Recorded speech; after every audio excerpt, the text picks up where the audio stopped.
In the beginning, before the name Medusa struck fear into hearts, she was known as one of the three Gorgon sisters, Stheno, Euryale, and Medusa. Unlike her immortal sisters, Medusa was mortal, and that, perhaps, was her greatest curse from the start. Medusa was said to be breathtakingly beautiful. Her hair flowed like rivers of silk. Her eyes shimmered brighter than any jewel in Olympus. It was this beauty that caught the attention of Poseidon, the mighty god of the seas. One fateful day, in the grand temple of Athena, Poseidon's desire overcame his reason. He forced himself upon Medusa inside the sacred grounds, defiling the temple dedicated to the virgin goddess of wisdom and war. The act was an unforgivable desecration, not only against Athena's temple, but against the very order of divine sanctity. When Athena discovered the violation, her rage burned like the forge of Hephaestus. But instead of punishing Poseidon, an equal among the gods, she turned her wrath toward Medusa. Some say it was jealousy, others claim it was divine justice, a lesson to mortals who dared to draw the gaze of gods. Whatever the truth, Athena transformed Medusa's beautiful hair into serpents. Her once enchanting eyes became weapons of terror. Any mortal who looked into them turned instantly to stone. Her scream echoed across the lands, a sound of betrayal and divine cruelty. Banished to a desolate island at the edge of the world, Medusa became both victim and monster. She was no longer the maiden of beauty, but the cursed symbol of power, feared, isolated, yet still alive. In the silence of her exile, she wept not for herself but for the injustice of Olympus. From that moment, Medusa's name was no longer whispered with admiration. It was spoken with dread, a mortal cursed by the divine, a woman wronged by gods and punished for their sins. That was the birth of Medusa, not as a monster, but as a tragedy that even the gods could not erase. As centuries passed, Medusa's legend spread far beyond her lonely island. Her name became both a warning and a weapon. Kings whispered it to frighten warriors. Mothers spoke it to hush their children. And deep within her cursed solitude, Medusa remained, neither dead nor truly alive, a haunting reminder of divine injustice. But fate, as ever, had other plans. Across the Aegean Sea, in the kingdom of Argos, a prophecy stirred. It was said that King Acrisius would one day be slain by his own grandson. In fear, he locked his daughter Dano in a bronze chamber so that no man could reach her. Yet even walls could not keep out the will of the gods. Zeus himself descended as a shower of golden light, and from that union, Dano bore a son, Perseus. When Acrisius discovered the child, he cast both mother and son into the sea, sealed within a wooden chest, but destiny carried them to safety on the island of Seriphos, where they were found by a kind fisherman named Ichthys. Perseus grew up strong and noble, favored by the gods, yet unaware that one day he would be chosen for a task that no mortal had ever survived. When King Polydics, ruler of Seriphos, desired Dano, Perseus stood against him.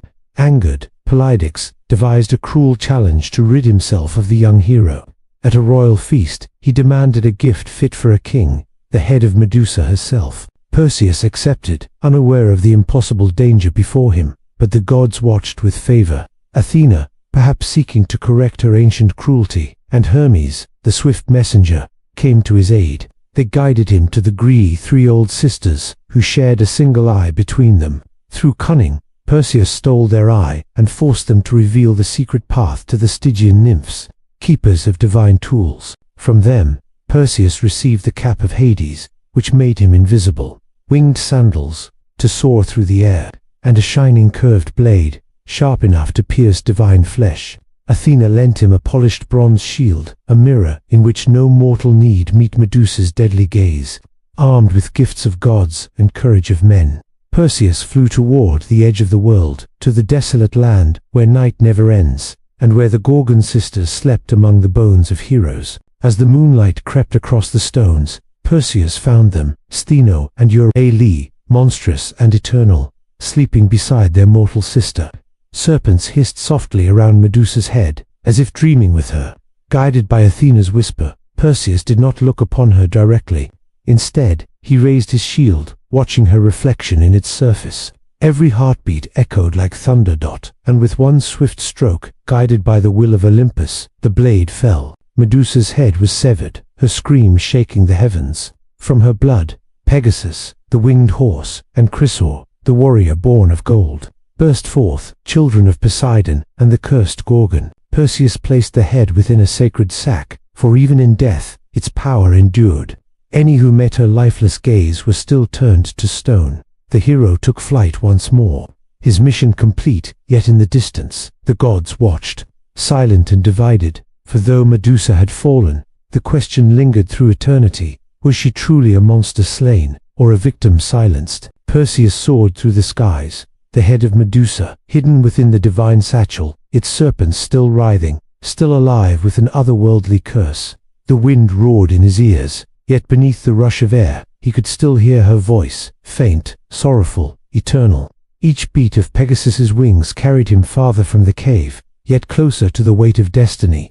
For even in death, Medusa's power refused to fade. The gods themselves could not contain the echoes of her tragedy. On his journey home, Perseus came upon the kingdom of Ethiopia, where a maiden named Andromeda was chained to the rocks, offered as a sacrifice to a sea monster sent by Poseidon. Without hesitation, Perseus descended. Drawing forth Medusa's head, he turned the beast to stone and freed Andromeda, earning both her heart and her hand. Yet, every time he unwrapped the Gorgon's head, the world seemed to tremble. The curse of Athena still lived within it, a force neither righteous nor evil, but eternal. When Perseus finally returned to Seriphos, he found his mother hunted and humiliated by King Pallades.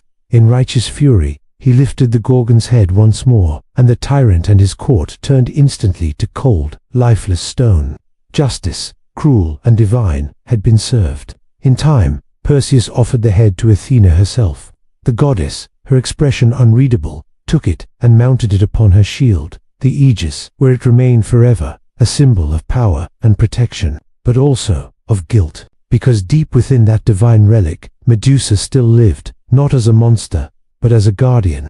Her eyes, once cursed, now turned away evil from those Athena chose to protect. Her story, once twisted by fear, became a reflection of survival and transformation. Legends say that in the stillness of night, when the moonlight glints upon marble, Medusa's spirit stirs, not in vengeance, but in remembrance of what was lost, of beauty turned to weapon, and of a woman whose defiance against gods became eternal. Through time, her image was reborn in statues, in shields, in whispers. Once a symbol of terror, she became an emblem of feminine rage, resilience, and divine strength, because the truth of Medusa was never about the curse. It was about the voice that refused to be silenced. Her gaze no longer turned men to stone. It forced them to see.